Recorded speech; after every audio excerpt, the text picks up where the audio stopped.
Jokowi. Dikit-dikit yang salah Jokowi. Coba sekali-sekali nyalain Pak Prabowo. Saya dibilang apa itu? Presiden boneka, saya dikendalikan oleh Pak Jokowi.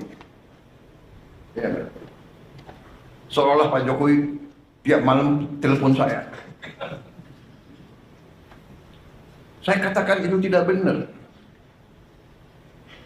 Bahwa kita konsultasi, iya, itu seorang pemimpin yang bijak, yang konsultasi, minta pendapat, minta saran. Beliau 10 tahun berkuasa. Saya menghadap beliau nggak ada masalah. Saya menghadap Pak SBY tidak ada masalah. Saya menghadap Ibu Mega tidak ada masalah. Kalau bisa menghadap Gus Dur, nggak bisa.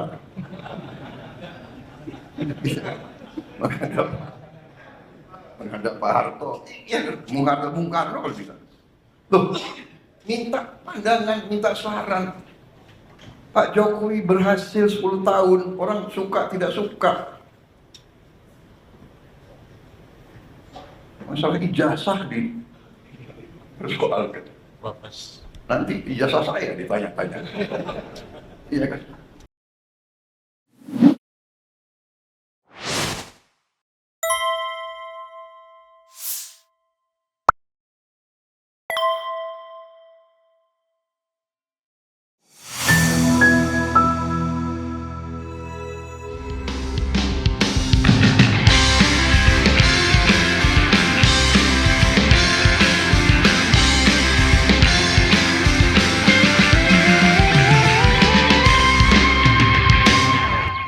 Prabowo ya dikatakan sebagai Jokowi tetap anggap Prabowo boneka, menarik ini ya, oleh Edi Mulyadi, wartawan senior. Coba kita bacakan apa yang dia tulis dan nanti kita akan bahas juga ya. By the way, kepala saya agak sakit sedikit, nggak apa-apa ya. Cawe-cawe Jokowi terhadap pemerintahan Prabowo makin terang benderang. Alih-alih legowo lengser dari kursi presiden, Jokowi justru terus berupaya mendikte. Terbaru, pada 19 September 2025, dia memerintahkan seluruh relawannya mendukung pasangan Prabowo Gibran 2 periode. Instruksi itu jelas dan pasti bukan dukungan tulus. Si manusia merdeka Muhammad Said Didu menilai ini tantangan terbuka Jokowi kepada rakyat Indonesia. Jokowi ingin memperlihatkan bahwa dirinya masih berkuasa, masih bisa mengatur arah politik negeri, bahkan masih mampu menentukan masa depan Presiden Prabowo. Pertanyaannya, kenapa Jokowi begitu ngotot? Apa yang membuat dia tidak bisa diam? Panik. Jawabannya sederhana, panik. Ya, Jokowi dan keluarganya kini sedang panik karena terpojok. Tuntutan rakyat untuk mengadili Jokowi atas segala kebijakan selama 10 tahun kekuasaan semakin gencar. Mulai dari karpet merah bagi oligarki, penyerahan sumber daya alam ke asing, utang menumpuk hingga pengebirian demokrasi. Bukan hanya itu, gelombang desakan pemakzulan terhadap Gibran juga terus menguat. Posisi Gibran sebagai wakil presiden memang penuh cacat hukum sejak awal. Itu masih ditambah dengan riwayat pendidikan yang kusut dan ruwet. Ijazah SMA-nya tidak jelas. Lebih parah ketimbang bapaknya yang sudah parah. Jika tuntutan ini berhasil, maka Jokowi dan keluarganya ikut terseret. Reputasi dalam kurung maksudnya kalau dia merasa punya reputasi, jaringan bisa runtuh seketika. Yang paling mereka takutkan bahkan perlindungan politik langsung buyar. Karena itu wajar jika Jokowi panik. Dia butuh memastikan anaknya tetap menempel pada Prabowo. Jaminan itu bahkan sampai 2029. Paket Prabowo Gibran 2 periode adalah jaring pengaman terakhir dinasti Jokowi. Ancaman terselubung. Pegiat media sosial Lira, Naslira, menilai pernyataan Jokowi sejatinya warning terselubung bagi Prabowo. Pesannya clear. Kalau mau aman, jalankan skenario yang saya tentukan. Kalau tidak, Jokowi siap mengguncang politik. Ini bukan pertama kali. Pada 6 Juni 2025 silam, Jokowi sudah menegaskan bahwa pemilihan presiden adalah satu paket. Ancaman dalam tanda kutip ya, disampaikan saat wacana pemakzulan Wapres Gibran makin kencang. Artinya jika Gibran jatuh, Prabowo juga harus ikut jatuh. Inilah cara Jokowi menekan sekaligus menunjukkan bahwa dia masih merasa berkuasa. Hebat nih presiden. Kalau tuntutan rakyat makin besar dan berhasil, Jokowi serta keluarganya akan menghadapi masa sulit. Bukan tidak mungkin proses hukum menanti. Semua dosa politik dan kebijakan yang menyengsarakan rakyat bisa diseret ke meja hijau. Inilah sebabnya Jokowi berusaha keras memastikan Gibran tetap di lingkaran kekuasaan. Selama anaknya aman, Jokowi merasa punya tameng. Selama paket Prabowo Gibran berjalan, dia merasa masih bisa bernapas lega. Jangan lupa pada 2021 lalu, lembaga internasional OCCRP bahkan menobatkan Jokowi sebagai finalis koruptor dunia. Label memalukan ini bukan main-main dan bisa jadi ancaman serius jika proses hukum kelak dibuka. Tapi rakyat tidak boleh terkecoh. Dinasti politik ini hanya akan memperpanjang penderitaan bangsa. Kita harus mengingatkan negeri ini bukan warisan keluarga Jokowi, bukan pula arena percobaan politik dinasti. Pada titik ini, publik menilai Prabowo pun sedang dipaksa berada dalam posisi sulit. Dia sudah menyatakan soal 2 periode adalah urusan dirinya dan Tuhan, bukan urusan pihak lain, termasuk tentu saja Jokowi. Itu sinyal bahwa Prabowo tidak mau dijadikan boneka. Kita harus dukung untuk sikap ini. Prabowo sedang menghadapi tekanan luar biasa dari dinasti politik yang tidak mau mati. Rakyat mesti berdiri di belakang Prabowo untuk menolak segala bentuk intervensi Jokowi. Sejarah harus mencatat Prabowo bukan sekedar perpanjangan tangan Jokowi. Dia harusnya adalah pemimpin yang berdaulat, punya jalannya sendiri. Itulah sebabnya dukungan rakyat sangat penting agar dia bisa melepaskan diri dari belitan cawe-cawe yang kotor. Cawe-cawe Jokowi bukan lagi sekedar intervensi, tapi upaya mempertahankan dinasti dari ancaman runtuhnya legitimasi. Karena itu rakyat tidak boleh diam. Kita harus berdiri bersama mendukung Presiden Prabowo agar tidak tunduk pada tekanan keluarga politik yang rakus. Indonesia terlalu besar untuk digerakkan oleh satu orang, apalagi jika orang itu adalah Jokowi. Terlalu agung untuk dijadikan sandera oleh satu keluarga. Sudah saatnya kita hentikan politik dinasti demi menyelamatkan bangsa ini. Kita lawan Jokowi. Yogyakarta 21 September 2025, rupanya di Yogyakarta. Ya, saudara sekalian, memang selalu menjadi, pertama saya ingin mengungkapkan kekaguman dengan Jokowi dulu ya. Kagumnya apa? Kagumnya adalah setelah hampir 1 tahun lengser, ya, tidak lagi menjadi presiden, kok dia tetap menjadi pusat kritik, tetap menjadi pusat pergunjingan, pusat kemarahan, pusat kejengkelan dan lain sebagainya. Bukan Prabowo Subianto, ya. Jadi kalau saya melihat ya, sebenarnya rakyat atau pengamat lah yang lebih tepatnya jengkel juga sama Prabowo Subianto sesungguhnya. Kok menghadapi Jokowi saja tidak bisa. Cuma sepertinya kemarahan terhadap Prabowo itu tertunda karena masih ada Jokowi. Pengamat rakyat berharap dulu Jokowi dan Prabowo pisah. Clear, karena bagi pengamat ya, bagi sebagian orang, tidak semuanya tentunya, negara ini benar baru bisa berhasil seandainya Prabowo lepas dulu dari cengkeraman Jokowi. Prabowo memilih kabinetnya dengan kemauannya sendiri, bukan didikte oleh Jokowi atau geng Solo. Kita melihat misalnya, kita sudah senang Erick Thohir diberhentikan sebagai Menteri BUMN. Ternyata dikasih jabatan juga sebagai Menteri Olahraga. Hasan Nasbi sudah diberhentikan sebagai PCO, Kepala PCO, Presidential Communication Office. Ternyata dikasih jabatan yang lebih empuk sebagai Komisaris Pertamina. Yang kalau tantiemnya tidak dihapus bisa 40 miliar per tahun itu ya. Tapi untungnya tantiem sudah dihapus. Tetapi kita tidak tahu fasilitas apa lagi yang akan didapatkan. Yang jelas pendapatannya atau gajinya akan lebih besar dibandingkan sebagai kepala PCO gitu ya. tanpa kerja yang lebih keras, tanpa harus nongkrong tiap hari di Pertamina begitu ya, bisa menjadi pendukung politik di belakang layar terus-menerus karena tetap mendapatkan jabatan. Yang betul-betul ditendang ya cuma Budi Aris Setiadi, tapi kita tidak tahu nanti. Kemudian Abdul Qadir Karding, tetapi dia tidak mewakili PKB, tetapi dianggap mewakili Jokowi juga. Lalu yang paling penting Budi Gunawan yang dia bisa ada di dua kaki Jokowi dan kaki Megawati. Jadi sebenarnya ada dua kemungkinan ya. Kalau saya lihat ada dua kemungkinan untuk melihat ini semua. Jadi pejabat yang diberhentikan dan tidak lagi mendapatkan jabatan bisa jadi karena yang bersangkutan tidak menunjukkan loyalitas kepada Prabowo Subianto. Makanya diberhentikan karena loyalitasnya kepada Jokowi. Yang diberhentikan tetapi masih mendapatkan jabatan.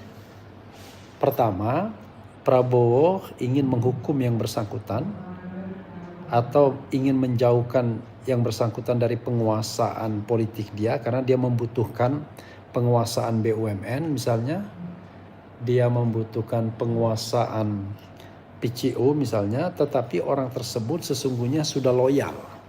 Jadi Erick Thohir sebagai profesional dalam tanda kutip itu loyal kepada siapa yang jadi bosnya, dan itu ciri khas pengusaha. Hasan Nasbi juga begitu ya, loyal kepada bosnya, orang yang memberinya makan dan kekuasaan. Mungkin seperti itulah sehingga dia tetap diberikan jabatan walaupun kemudian dia diberhentikan atau digeser dari jabatan semula. Yang bagi banyak orang dengan pride tinggi itu penghinaan sesungguhnya. Tetapi toh mereka tetap ingin berada di lingkaran kekuasaan karena pada dasarnya tuan mereka adalah penguasa. Jadi kalau penguasanya Prabowo, sesungguhnya mereka kalau disuruh memilih antara Prabowo dan Jokowi, mereka akan pilih Prabowo. Jadi bisa jadi sobat era sekalian, Prabowo sedang menguji ya orang-orang yang kira-kira masih loyal kepada dia. Jangan lupa dia adalah bagian dari tim Jokowi 2019-2024 dan dia berada dalam satu kabinet dengan orang-orang tertentu seperti Bahlil, kemudian ya banyaklah 17 menteri yang masih bertahan dalam era Jokowi itu adalah orang-orang yang berada dalam satu perahu dengan Prabowo Subianto dalam kabinet Jokowi. Jadi bisa jadi chemistry sudah terjalin, seperti misalnya terhadap Erlangga Hartarto misalnya. Ketika Erlangga lengserkan dengan ancaman 11 sprindik dan kemudian mereka datang ke IKN, duduk, ada drama Bahlil ngambil kursi ya kan, dan kemudian ada disindir bahwa dia suka ngambil kursi. Pada waktu itu konon Prabowo menggenggam tangan Erlangga Hartarto dengan mengatakan, sorry sir, I cannot help you. Dia bilang, dia minta maaf karena dia tidak bisa membantu karena pada waktu itu dia juga anak buahnya Jokowi. Jadi kalau kita pakai perspektif yang optimistik, sesungguhnya Prabowo Subianto justru menunjukkan who is the boss, siapa bosnya sekarang. Jadi mereka-mereka yang dipertahankan itu adalah mereka-mereka yang masih menunjukkan loyalitas. Karena kalau misalnya Prabowo takut sama Jokowi, saya pakai bahasa apa adanya ya, maka Prabowo tidak akan memecat orang-orang seperti Budi Ari yang memang loyalitas sama Jokowinya nggak ketulungan. Tetapi toh dipecat juga, tidak menggeser Erick Thohir yang sebenarnya juga menjadi apa istilahnya, menjadi menteri yang barangkali bisa dieksploitasi karena menguasai BUMN misalnya. Walaupun Erik lucu juga karena dia menjalankan agenda pribadi selama menjadi Menteri BUMN, tetapi dibiarkan juga oleh Jokowi. Pada waktu itu kan dia berpikir bahwa dia siapkan beberapa orang. Nah, Erick Thohir salah satunya disiapkan, ternyata tidak cukup juga yang namanya elektabilitasnya, sehingga dia tidak memajukan Erick Thohir tetapi mendukung Prabowo Subianto dan kemudian menyorongkan anaknya. Karena berat bagi Prabowo Subianto, bagi Jokowi kalau seandainya Erick Thohir yang dia majukan, karena elektabilitasnya terlalu rendah. Karena walaupun dia menguasai state aparatus seperti polisi dan tentara, tetapi dia tetap membutuhkan calon yang populer, bukan calon dengan elektabilitas yang sangat rendah. Nah, Prabowo elektabilitasnya tidak rendah, ya. Oke. Karena itu saya menganggap justru kondisi ini terbalik, ya. Saya setuju dengan apa yang dikatakan oleh Jokowi, oleh Edi Mulyadi, bukan Jokowi, bahwa sesungguhnya Jokowi panik terhadap dua kasus ini. Kasus ijazah yang mendera dirinya dan kasus ijazah Gibran yang mulai diungkit ke publik. Dia ingin terus memeluk Prabowo Subianto dengan alasan kemudian mengerahkan relawannya. Coba buat apa ada relawan mantan presiden? Kan lucu jadinya. Padahal dia tidak bisa lagi menjadi presiden karena sudah 2 periode. Kok ada relawan mantan presiden? Ada relawan Jokowi. For what? Tapi kalau dia berubah menjadi relawan Gibran, ya masih masuk akal karena Gibran masih punya peluang. Walaupun saya mengatakan harusnya tidak boleh ada yang namanya relawan yang memakai nama presiden dan wakil presiden. Karena presiden dan wakil presiden itu adalah belongs to the republic. Ya, bukan not belongs to the certain group in society. Jadi kata-kata panik dari Edi Mulyadi saya bisa maklumi. Dalam kepanikan itulah kemudian refleksinya adalah dia ingin terus memeluk, ya, Prabowo Subianto sebagai pegangan dan tidak ingin dipisahkan. Kemudian pihak-pihak status quo, saya tidak tahu Kodari misalnya, ya, itu ya akan terus mendukung. Karena mereka diuntungkan dengan status quo ini. Andai Prabowo Gibran tetap bersatu, mereka berpikir mereka akan tetap berada di barisan penguasa dan hidup tentu enak gitu ya. Dan kemudian menikmati kekuasaan. Mereka berharap bisa menikmati kekuasaan itu selama 20 tahun. 10 tahun masa Prabowo Subianto dan 10 tahun masa Gibran ketika nanti akan jadi presiden. Dengan harapan bahwa Gibran sudah menjadi tokoh yang lain setelah 10 tahun menjadi wakil presiden. Itu yang pernah diharapkan oleh Kodari dan Denny JA kalau tidak salah ketika bicara tentang koalisi permanen 20 tahun itu. Karena sekarang mereka menjadi bagian dari pemerintahan, sedang menikmati kue kekuasaan, dan biasanya orang yang menikmati kue kekuasaan tidak lagi berpikir kritis. Berpikirnya adalah bagaimana kekuasaan tersebut terus berlangsung dengan formatnya seperti itu. Kecuali nanti kalau mereka ditendang oleh kekuasaan atau pembagian kekuasaan membuat mereka tidak puas. Sebagai contoh Denny JA, saya tidak tahu apakah dia puas atau tidak.